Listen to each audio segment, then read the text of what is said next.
पुण्ये मर्त्यलोकं विशन्ति एवं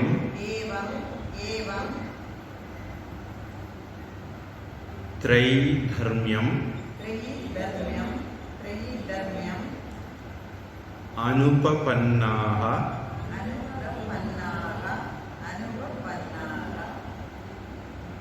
गत आगतं कामकामाः लभन्ते.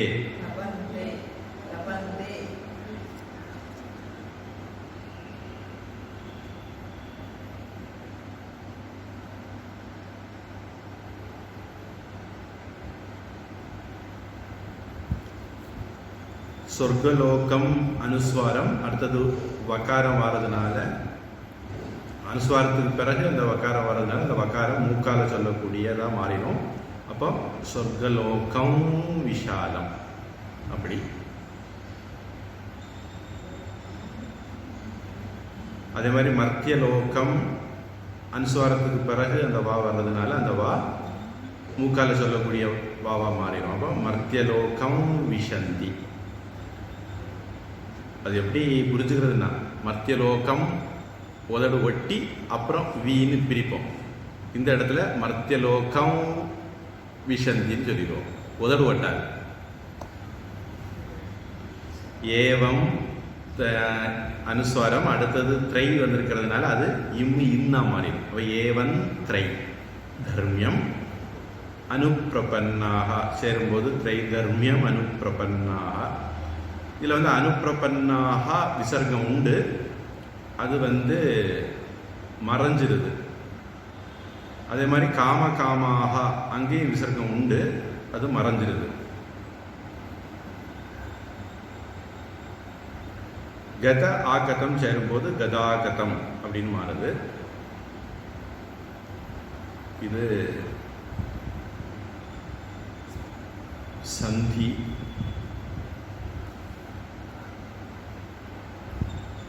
தே அவர்கள், எவர்கள்?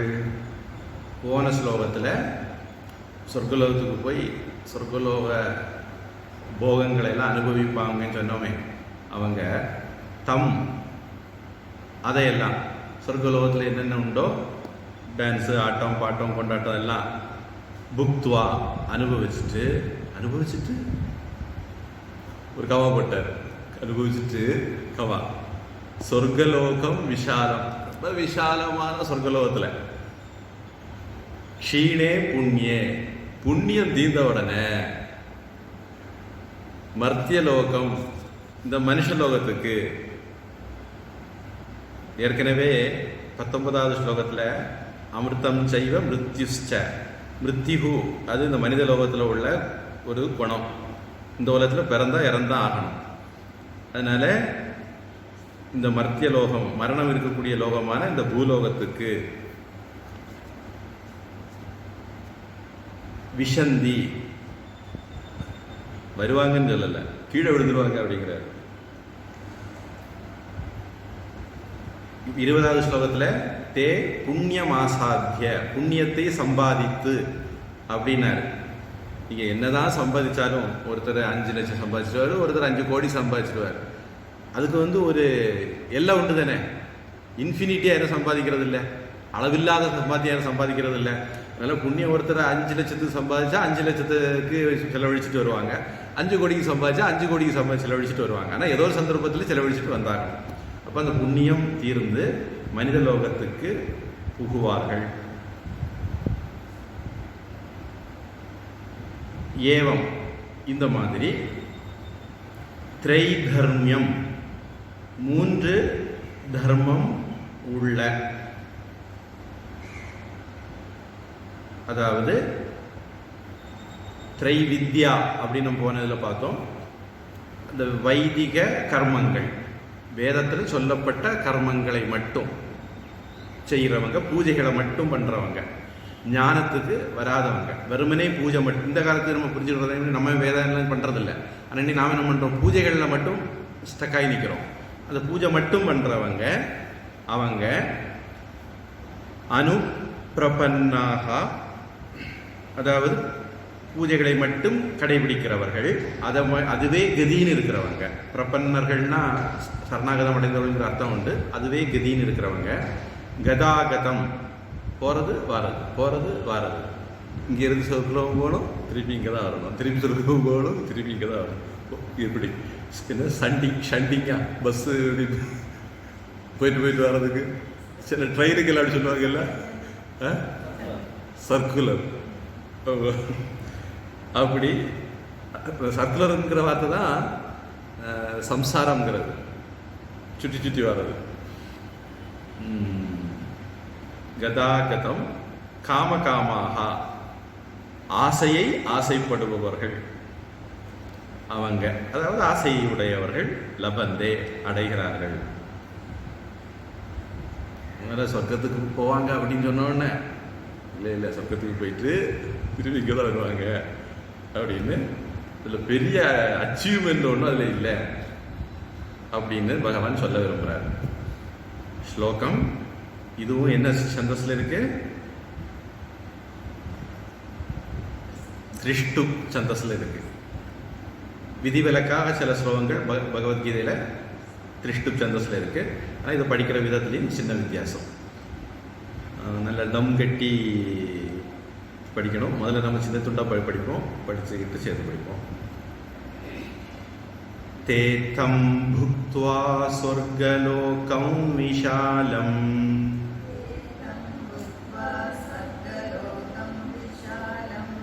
தேதம் புக்த்வா சொர்க்கலோகம் விஷாலம்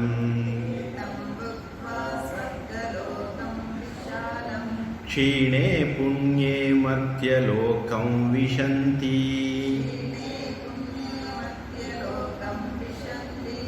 க்ஷீணே புண்யே மர்த்யலோகம் விஷந்தி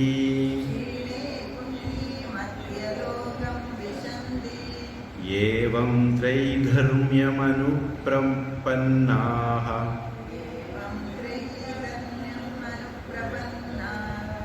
ஏவம் த்ரைதர்ம்யமனுப்ரபன்னாः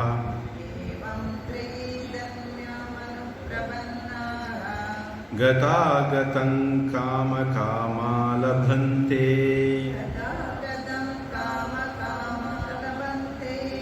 இதில் கதாகதம் அனுஸ்வாரம் இருக்கு, அடுத்தது கா வருது, அதில் அனுஸ்வாரம் இங்கா மாறிடும். கதாகதம் காமகாமா லபந்தே தேதம் புக்த்வா சொர்க்கலோகம் விஷாலம் க்ஷீணே புண்யே மர்த்யலோகம் விஷந்தி.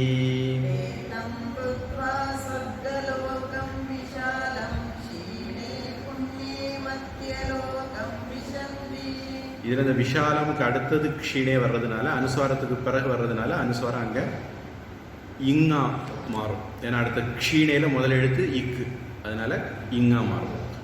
தேதம் புக்த்வா சொர்க்கலோகம் விஷாலம் க்ஷீணே புண்யே மர்த்யலோகம் விஷந்தி.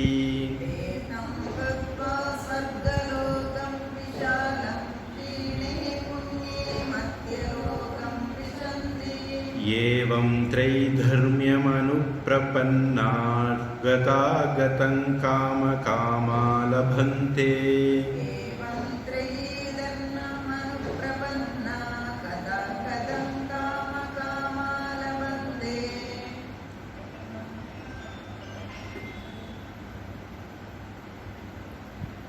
ஒருவேளை நாம ஆசைப்படுறவங்களா இல்லாம, சகாமிகளா இல்லாம காமிகளா இருந்தா என்ன ஆகும் அப்படிங்கிறது அடுத்த ஸ்லோகம். அனன்யாக சிந்தயந்தக மாம் ஏ ஜனாः பரியுபாசதே தேஷாம் நித்ய அபியுக்தானாம் யோகக்ஷேமம் வகாமி அகம். இந்த யோகக்ஷேமம் வகாமியகம் தான் எனக்கு ஞாபக சக்தி சரியா இருந்தா எல்ஐசியினுடைய மோட்டோ.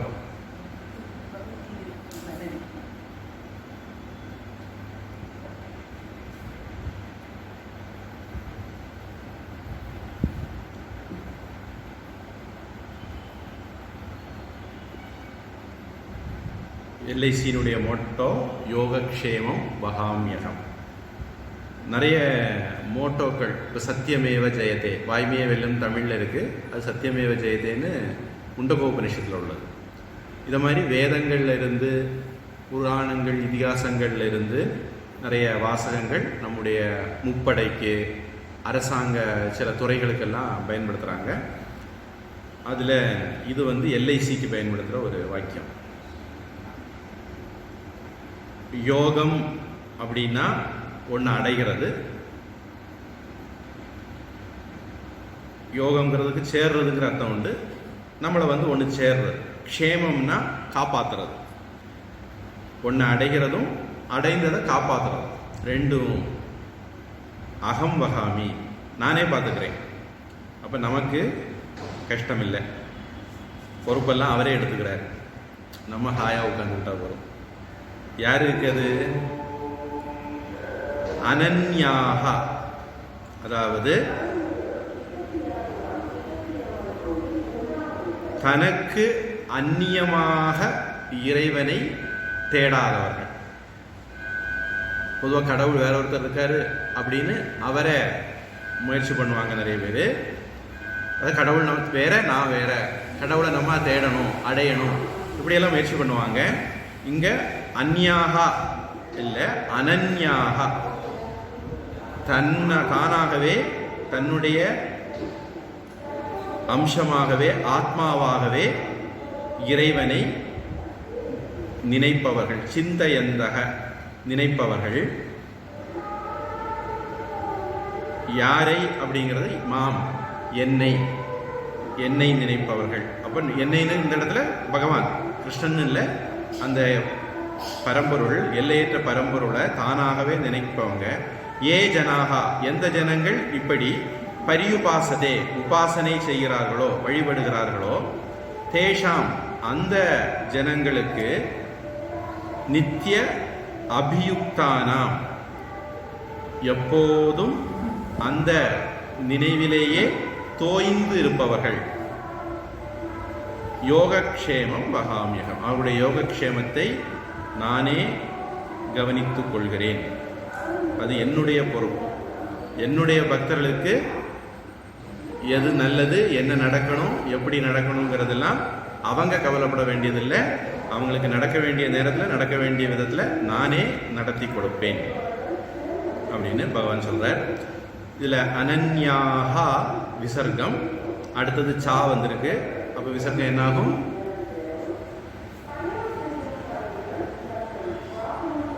சா ஷா அது இஷா மாறும். அப்போ அனன்யாஷ் சிந்தையந்தக, சிந்தையந்தக அக விசர்க்கம். அடுத்தது கடின எழுத்து எதுவும் வரல. அப்போ அது என்னாகும்? ஓ நமோ நாராயணாய மாதிரி ஓன்னு மாறிடும். அப்போ சிந்தையந்தோ மாம். அந்த இடத்துல நீங்கள் மூச்சு எடுத்தீங்கன்னா மாம், ஒருவேளை சேர்த்து சொல்றீங்கன்னா அடுத்தது அனுஸ்வாரத்துக்கு பிறகு யா வந்திருக்கு. அந்த யா மூக்கால சொல்லும்படியா மாறிடும். அப்போ மாய் ஏ அப்படின்னு மாறிடும். ஜனாஹா பரியுபாசத்தே, ஜனாஹா விசர்க்கம். அடுத்தது பா வந்திருக்கு. அப்போ அந்த பாவை உபத்மானிய உச்சாரணமாக சொல்லணும், உதடு ஒட்டாம சொல்லணும். ஜனா பரியுபாசத்தே, தேஷாம் நித்திய. அந்த இம்மு அடுத்தது இன்னு வந்திருக்கிறதுனால இன்னா மாறிடும். தாவர்க்கம் வந்ததுன்னா இம்மு இன்னா மாறிடும். தேஷாம் தேஷான்னு இன்னுன்னு மாறிடும். நித்திய அபியுக்தானாம் சேரும்போது நித்யாபியுக்தானாம். அந்த இடத்துலையும் அனுஸ்வாரம் மூச்செடுத்தோம்னா அனுஸ்வாரத்தை இம்முன்னு சொல்லலாம். இல்லைன்னா அடுத்தது வரக்கூடிய யா வந்து அனுஸ்வாரத்தை தொடர்ந்து வர்றதுனால அது மூக்கால சொல்ற யாவா மாறிடும். யுக்தானாய் யோக அப்படின்னு மாறிடும். யோக க்ஷேமம். க்ஷேமம் அனுஸ்வாரம். அடுத்தது வா வருது. வா அனுஸ்வாரத்தை தொடர்ந்து வரும்போது மூக்கால சொல்லும்படியாக மாறிடும். அப்போ யோக க்ஷேமம் வகாமி. அப்புறம் வகாமி அகம் சேரும்போது வகாம்யகம் அப்படின்னு மாறிடும். இது புணர்ச்சி விதிகள். ஸ்லோகம் முதல்ல எளிமையாக பிரிச்சு இது வந்து மறுபடி என்ன சந்தஸுக்கு வந்துட்டுது? அனுஷ்டுப் சந்தஸுக்கு வந்துட்டுது. 992. அனன்யாஸ்சிந்தயந்தோ மாம் அனன்யாஸ்சிந்தயந்தோ மாம் ये जनाः पर्युपासते ये जनाः पर्युपासते तेषां नित्याभियुक्तानां तेषां नित्याभियुक्तानां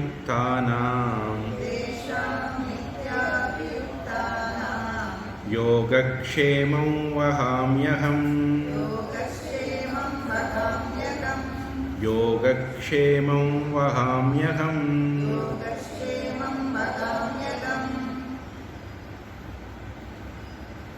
अनन्याश्चिन्तयन्तो मां ये जनाः पर्युपासते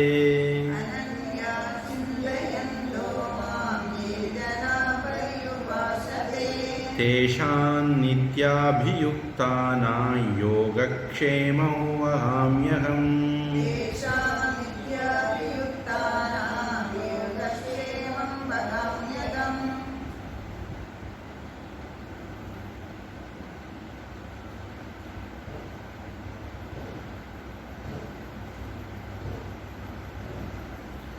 ஏன் அவங்களுடைய நல்லது கெட்டது பொல்லாததெல்லாம் நீ பார்த்துக்கணும் அப்படின்னா அவங்க தான் முழுக்க முழுக்க என்கிட்ட சரணாகதி ஆகிட்டாங்களே.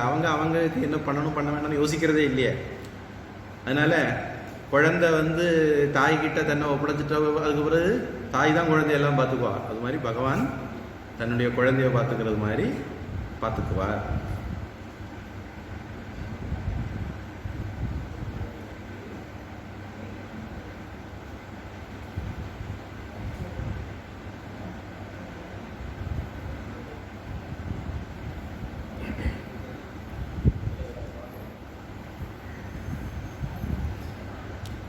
இப்போ நீ தான் எல்லாம். வேற வேற வேற பேரில் சாமியை கும்பிட்டாலும் அதுவும் நீ தானே. அப்போ அப்படி கும்பிடுறவங்க விஷயத்தில் என்ன நடக்கும்? அது 23வது ஸ்லோகம். ஏ அபி அந்ய தேவதா பக்தாः यजन्ते श्रद्धया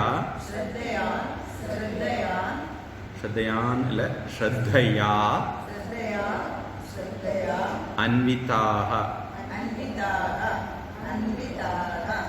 ते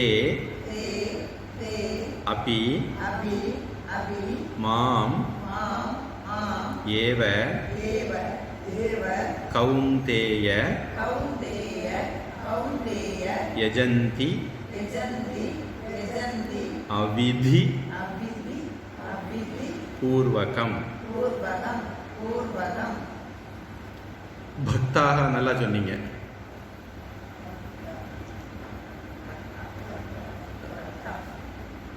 அது நல்லா சொன்னீங்கன்னு சொல்றேன். அப்படியே ப்ராக்டிஸ் பண்ண வந்துடும். ஏ அபி சேரும்போது ஏபி அப்படின்னு மாறும். அந்த ஆ உள்ள மறைஞ்சிருக்கிறதுக்காக வேண்டி அவக்கிரகம் எஸ் மாதிரி போட்டு காமிச்சிருக்காங்க. அபி அந்நிய சேரும்போது அப்யன்ய அப்படின்னு மாறும். அந்நிய தேவதா பக்தாக அது ஒரு தொகை. காம்பவுண்ட். பக்தாக உண்டு. நாம் நிறுத்தினா அதை சொல்லுவோம், இல்லைன்னா அது மறைஞ்சிரும். சேர்த்து சொல்லும்போது மறந்துடும். ஸ்ரத்தையா அன்விதாக சேரும்போது ஸ்ரத்தையான்விதாக. தே அபி அங்கேயும் அதே மாதிரி ஆ ஏலே ஒடுங்கிரும். அதை காட்டுறதுக்காக வேண்டி எஸ் மாதிரி அவகிரகம் போட்டு காட்டியிருக்காங்க. தேபி மாம் ஏவ சேரும்போது மாமேவ கவுந்தேய. யஜந்தி அவிதி சேரும்போது யஜந்தியவிதி. அவிதி பூர்வகம் ஒரு காம்பவுண்டு தொகை சொல். ஸ்லோகம் அர்த்தம். அந்நிய தேவதா பக்தாக அந்நிய தேவதை பக்தர்களும் ஸ்ரத்தையா அன்விதாக ஸ்ரத்தையோடு கூட, அதான் அன்விதாக. யஜந்தே வழிபாடுவார்களானால், தே அபி அவர்களும் கூட, மாமேவ என்னையே வழிபடுகிறார்கள். யஜந்தி என்ன ஒரு சின்ன வித்தியாசம், அவிதி பூர்வகம், அறியாமையினால. அறியாமையோடு கூட அவங்க என்ன வழிபடுறான்னு நினைச்சு வழிபடலை. ஆனா அவங்க வழிபடுறது என்னதான் வழிபடுறாங்க. அவங்க சொல்லமான இயக்கியமே இப்படியெல்லாம் அவங்க அப்படி நினைச்சுக்கிட்டு வழிபடுறாங்க. ஆனா அவங்க உண்மையில என்னதான் அவங்க அந்த ரூபத்திலையும் வழிபடுறாங்க அப்படின்னு பகவான் சொல்றார். ஏப்யன்ய தேவதா பக்தாஹ ஏப்யன்ய தேவதா பக்தாஹ யஜந்தே ஸ்ரத்தயான்விதாஹ யஜந்தே ஸ்ரத்தயான்விதாஹ தேபி மாமேவ கௌந்தேய தேபி மாமேவ கௌந்தேய யஜந்த்யவிதி பூர்வகம் யஜந்த்யவிதி பூர்வகம் ஏப்யன்ய தேவதா பக்தா யஜந்தே ஸ்ரத்தயான்விதாஹ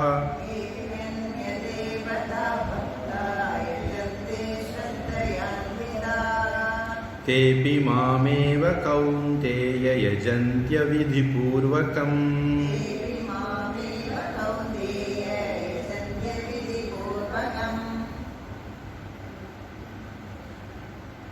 ஏன் அப்படி அவங்க அவிதி பூர்வகம் அஞ்ஞானத்தோட வழிபடுறாங்க அப்படின்னு சொல்றீங்க அப்படின்னு கேட்டா, அகம் ஹி சர்வ யஜ்ஞானாம் போக்தா ச பிரபுः ஏவ ச ந து மாம் அபிஜானந்தி தத்துவேன அதஹ ஷவந்தி தே.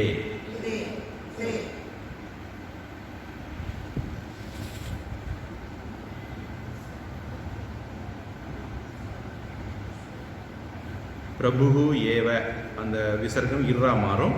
அப்புறம் ஏ கூட சேர்ந்து ரேவா மாறும். எல்லாம் சேரும்போது பிரபுரேவச்ச. மாம் அபிஜானந்தி சேரும்போது மாம் அபிஜானந்தி. தத்வேன அதஹ சேரும்போது தத்வேனாதஹ. அதஹ சவந்தி விசர்க்கம் அடுத்தது சா வந்திருக்கு. என்னாகும்?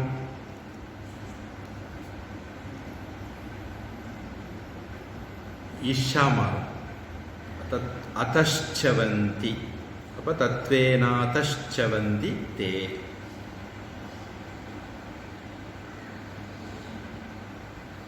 ஏன்னா அகம் ஹி நான் தான் சர்வ யஜ்ஞானாம் எல்லா யஜ்ஞங்களுடையவும்.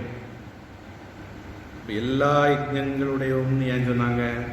ஸ்ரௌத யஜ்ஞமா இருந்தாலும் சரி, ஸ்மார்த்த யஜ்ஞமா இருந்தாலும் சரி, அதாவது வேதத்துல சொல்லப்பட்டதா இருந்தாலும் சரி, வேற சாஸ்திரங்களில் சொல்லப்பட்டதா இருந்தாலும் சரி, எல்லா யஜ்ஞங்களுடையவும்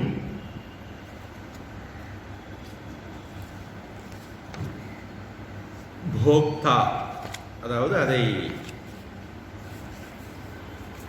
அனுபவிப்பவன், அதனுடைய பலனை புசிப்பவன். நாம் அந்த தேவதைகளை பார்த்து பூஜை பண்றோம். அந்த பூஜையினுடைய பலன் அல்லது அந்த பூஜையினுடைய சமர்ப்பிக்கிற நைவேத்தியங்கள், இது எல்லாமே பிரார்த்தனைகள் எல்லாமே யாற்ற போய் தான் சேரும் அப்படின்னா போக்தா, அதை உண்பவன், அனுபவிக்கிறவன், அடைகிறவன் நான். பிரபு, அதனுடைய சுவாமி, தலைவன் யாரு அப்படின்னா அதுவும் நான் தான். ஆனா அந்த வேற தெய்வங்களை வழிபடுறவங்களுக்கு அது தெரியுமா அப்படின்னா நது மாம் அபிஜானந்தி, அவங்களுக்கு அதெல்லாம் என்கிட்ட தான் வருது, என்னதான் வந்து அடையுதுன்னு பாவம் தெரியாது. அதி யஜ்ஞோஹமேவாத்ர 8வது அத்தியாயத்தில் வந்த ஸ்லோகம் நினைக்கிறேன். 7வது அத்தியாயத்தில் அதி யஜ்ஞம் நல்லா லிஸ்ட்டை போடுவார். அந்த லிஸ்ட்டுக்கு விட 8வது அத்தியாயத்தில் வரும். அதில் சொல்லும்போது பகவான் சொல்லுவார் அதி யஜ்ஞோ அகமேவாத்ர அப்படின்னு சொல்லுவார். 8வது அத்தியாயத்தில் அதை பார்த்தாச்சு. ஆனால் இந்த மற்ற தெய்வங்களை வழிபடக்கூடியவங்க அந்த அறிவோட வழிபடலை. தத்துவேன உண்மையை தெரிஞ்சு வழிபடலை. அதனால செவந்தி, அதனால அவங்களுக்கு உண்மையிலே என்ன பலன் கிடைச்சிருக்கணுமோ அந்த பலன் கிடைக்காம குறைவான பலனை அவங்க அடைகிறாங்க. அதாவது உண்மையா கிடைக்க வேண்டிய பலன் கிடைக்காததுனால அதுல இருந்து வழுகுறாங்க அப்படின்னு பகவான் சொல்றார். அகம் ஹி சர்வ யஜ்ஞானாம், அகம் ஹி சர்வ யஜ்ஞானாம் भोक्ता च प्रभुरेव च, भोक्ता च प्रभुरेव च, न तु मामभिजानन्ति, न तु मामभिजानन्ति, तत्त्वेनातश्चवन्ति ते, तत्त्वेनातश्चवन्ति ते, अहं हि सर्वयज्ञानां भोक्ता च प्रभुरेव च,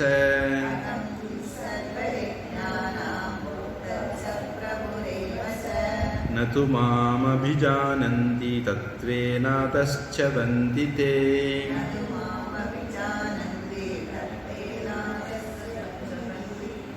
இந்த செவந்தி அப்படிங்கிறத பற்றி, செவ்வந்தி இல்லை,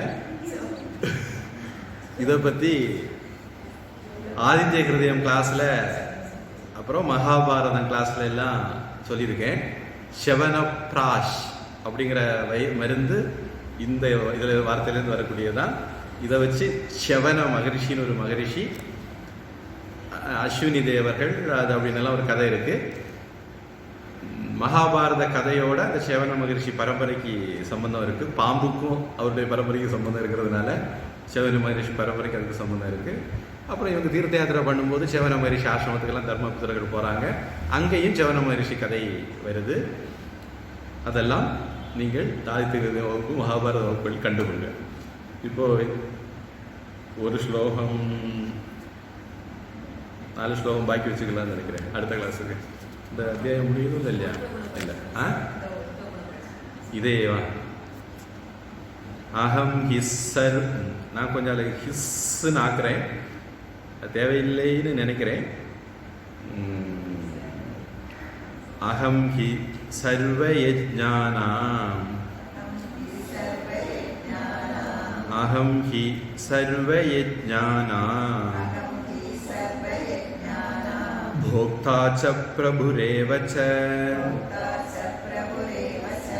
न तु मामभिजानन्ति न तु मामभिजानन्ति तत्त्वेनातश्च वन्दिते तत्त्वेनातश्च वन्दिते अहं हि सर्वयज्ञानां भोक्ता च प्रभुरेव च